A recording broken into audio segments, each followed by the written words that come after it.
Well, the point that has been made by Adosoji is spot on. The NOA is already in conversation with Federal Competition Consumer Protection Commission uh, for partnership. There are two arms actually to the functions of the FCCPC. One of those arms is advocacy, which is the sensitization and the creation of awareness. And then the other arm is enforcement, in which also you will find prosecution inside of that. The task before the FCCPC is quite onerous, just like the one before the NOA. They have overarching responsibilities, and their influence is supposed to span the entire length and breadth of the country, you know, and they're supposed to protect companies as well as consumers, exactly the way their name says. You know, it's implicit in the way the organization has been named, Federal Competition and Consumer Protection Commission. Competition indeed means that there has to be fair practices amongst producers of goods and services, you know, in terms of how they compete among each other. They should not be competing to run each other out of business, you know. And then you have the component that has to do with consumer protection. Around this country today, after the removal of subsidy, there's been a lot of conversations around price control. You know, people agitating to say that even when the exchange rate, naira to the dollar, is now plummeting, is going down, you know, that prices of goods have refused to go down after they went up when the exchange rate was increasing. You know, so Nigerians across the country have been agitating for price control, but it's not price control that is required.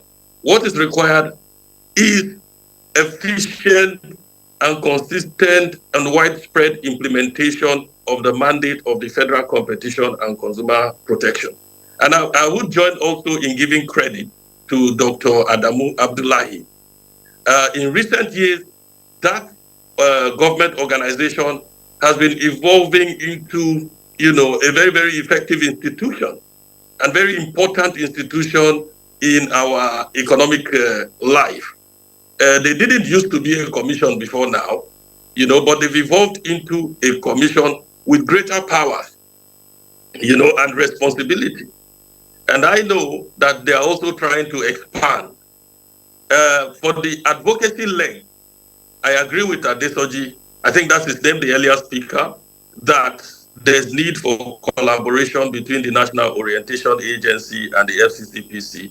And we have already gone very far in our conversations with FCCPC on how to establish that collaboration so that the advocacy component becomes more robust and countrywide.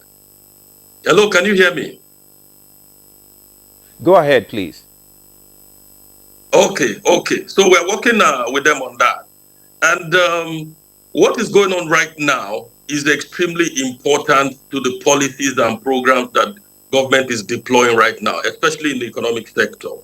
You know, having removed subsidy, government is working assiduously to ensure that some of our refineries come back to stream.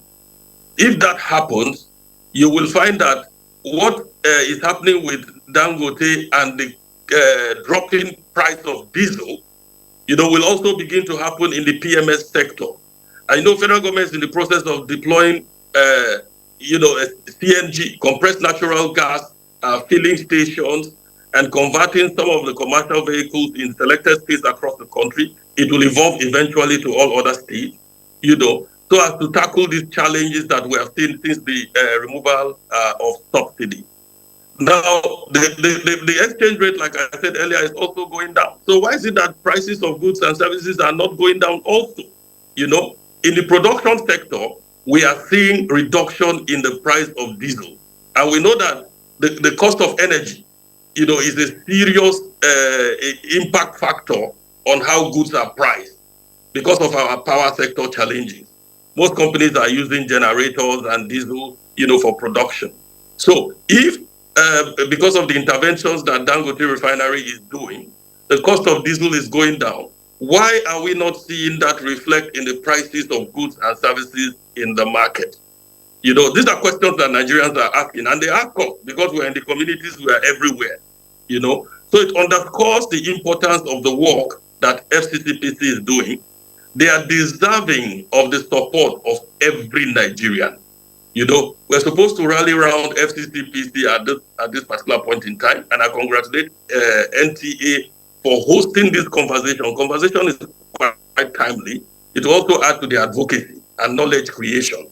And then on the part of Nigerians, we must seek knowledge, you know, and this knowledge is available today at the click of a button because of the pervasiveness of the internet. You know, we must seek to know what our rights are and which institutions are responsible for protecting and enforcing those rights. And then we pursue. Now, from the legal point of view, you know, if somebody, for instance, goes to buy something in a supermarket and he feels shortchanged, you know, and these issues, he needs to go for litigation. Is he going to be going to the same court that armed robbers are taken to and taking the same length of time? You know, perhaps maybe it's a tin of pig milk, for instance, just an example now, you know, that is sold for him at a price higher than it ought to be sold, and that it is known to be sold. And he feels aggrieved and is seeking redress. You know, what manner of court will he go to? So our judiciary should also look into this. As FCCPC is doing its job, if we have speedy conclusion of complaints, you know, even those complaints that end up in litigation, if there's speedy conclusion, you know, on them, then people will be encouraged, you know, to also challenge some of these infringements on their rights as established in the relevant laws, you know, being protected by agencies like the FCCPC. I also commend the association, the Nigerian Consumers Association. Their work should complement the work that FCCPC is doing. So we cannot, as a people, leave this responsibility entirely to FCCPC alone. Every Nigerian has a role to play. The role begins from if you are treated badly and you are sure of it and you have the evidence and details, you report this to FCCPC. And there are other organizations also that are responsible for protecting consumers. Regulatory organizations like the NCC, Nigerian Communications Commission, like the Nigerian Electricity Regulatory Commission.